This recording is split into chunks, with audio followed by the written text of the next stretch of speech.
So when it comes to heat and flavor, all chili peppers are not the same. Here to break it down for us and share a recipe are Betty Ann Donegan and Stephanie Dietz, two of our favorites here on Connecticut Style. Nice to have you ladies back.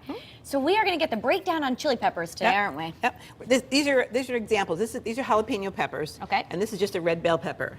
And the different categories are sweet peppers and there's chili peppers. Okay. And we have a poster over here to talk about chili peppers. But first we want to show you what we're going to do with this recipe. Steph?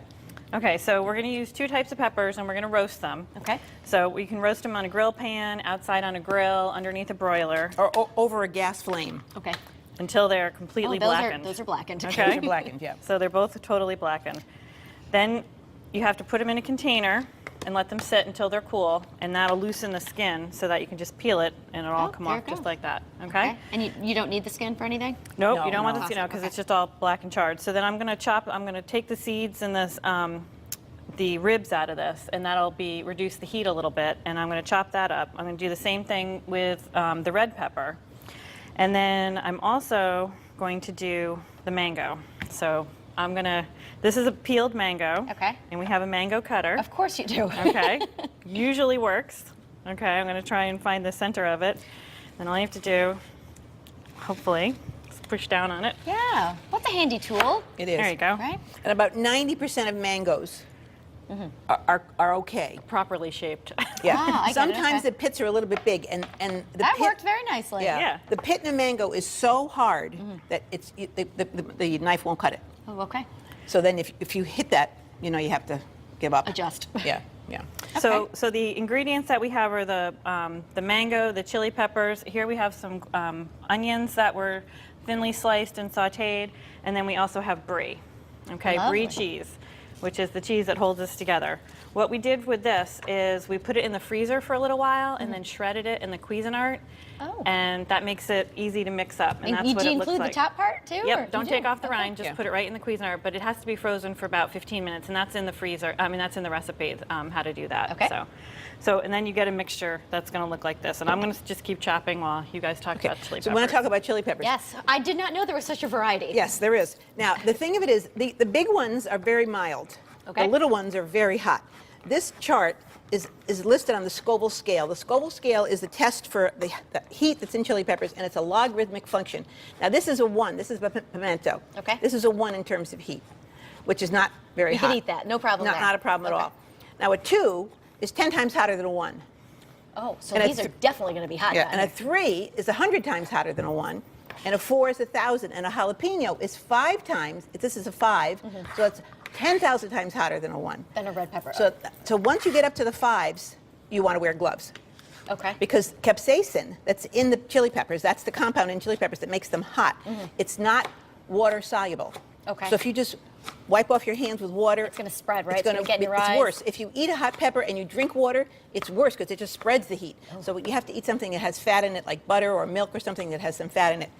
Now, this pepper, when it's dried, is ground. This is where paprika comes from. Oh, okay. And this, if you dry it and smoke it, is a chipotle pepper. Okay. And these are the hot ones down here. As a general rule, the big ones are mild, the little ones are hot.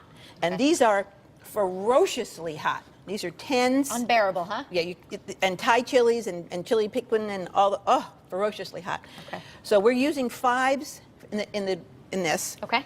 And if you wanted to put more heat, you could use a couple more jalapenos, but I wouldn't go into any of these. Just not enjoyable, right? Too hot Well, almost? it's just, there's not enough cheese in this to offset the heat. Okay. Because the fat that's in the cheese does temper the heat a little bit. Ah, I see. You Okay, that makes sense. And a brie is a pretty high fat cheese.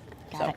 So this just has the onion, the mango, a little bit of parsley. We're going to use some, chop up some parsley very fine. Okay. And then this can be chilled, and then when you want to use it, you just put you it can on make it ahead of time? You can make it Yeah. ahead of Oh, time. I love that. You can It's easy. You can chill it for a couple of days. If you don't use it all, you can do a little at a time. And we're using flour tortillas. And to get this crosshatch pattern, Yes, because these look very professional. I know. Well, you do this on the first side because you're going to turn it over. So there's no sense in doing it on both sides because you don't see the bottom. When you put it into the pan, you just turn it 90 degrees after it's cooked for a few minutes, and that gives you a crosshatch. Oh. And you can do the same thing with meat if you want to do a crosshatch on a Oh, piece of sure, meat. like a steak or something. Or a piece of chicken. Yeah, the same thing. Yeah. See how the very skin's good. just sliding right off? Yes, absolutely. Okay. Now, you don't have to worry about the seeds in that pepper because there's Not no hot, heat. right? But in this, if you want to get rid of some of the heat, if you don't want to get rid of the heat, you don't have to get rid of the seeds and the veins.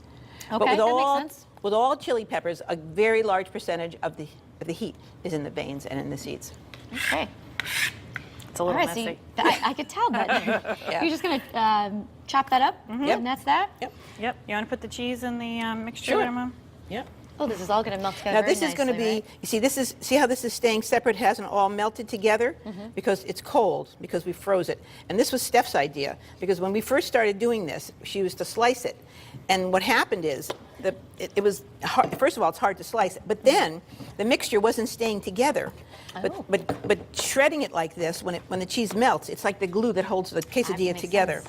Now, do you have this on? Does it have to be hot? No, to this doesn't kinda have to be melt, or hot. No, you're no, no. just The only mixing? thing you have to cook after you've roasted the peppers is the onions. Got it. Everything else is because everything else is really just fresh. All right. Okay. So Now, eventually, the mix will look like this. Now, Okay. Steph's so- going to take some. So you have your pan pretty hot right now. Yeah. Yeah.